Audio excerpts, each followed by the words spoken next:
J'ai passé toute mon enfance entre la mer et la campagne, dans un milieu bretonnant, dans lequel la culture bretonne et la tradition bretonne avaient une importance fondamentale.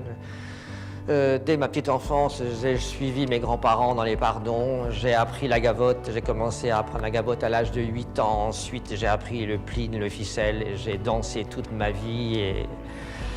Il n'y avait pas de brodeurs dans ma famille, mais des femmes qui touchaient au textile, qui faisaient les vêtements, qui cousaient, qui tricotaient. Un univers dans lequel le textile avait son importance. Je me suis dit, j'ai trouvé ma voie dans la création, c'est la broderie, je n'arrêterai pas. Et je suis parti vers la nature, vers cette réflexion sur ce que l'homme a fait de la nature et sur comment cette nature réagit actuellement de manière si violente. J'ai un ami qui me compare au moine copiste. C'est-à-dire que lorsque je commence un travail, je sais quand je le commence. Je ne sais pas quand il sera achevé. Mais ce n'est pas là l'essentiel. L'essentiel, c'est d'aller.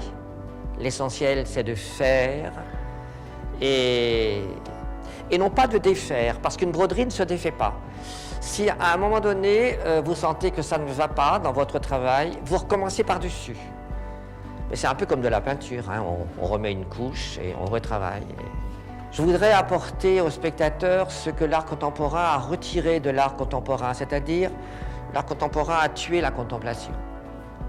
Je voudrais que le spectateur puisse retrouver ces moments à la fois de silence qui m'accompagnent quand je travaille, ces moments de doute et ces moments d'espérance. Parce que pour moi, cette lenteur du travail qui s'étale dans la durée sur des semaines, des mois, elle m'est nécessaire à la fois pour me connaître, pour me construire et pour répondre à ce que la broderie me donne.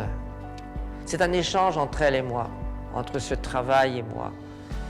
Il y a ce que je lui apporte et elle a de son côté ce qu'elle m'apporte. C'est une sorte de dialogue intérieur, introspectif. Et il m'a fallu ce bilan-là d'exposition pour découvrir à quel point mes broderies sont paisibles.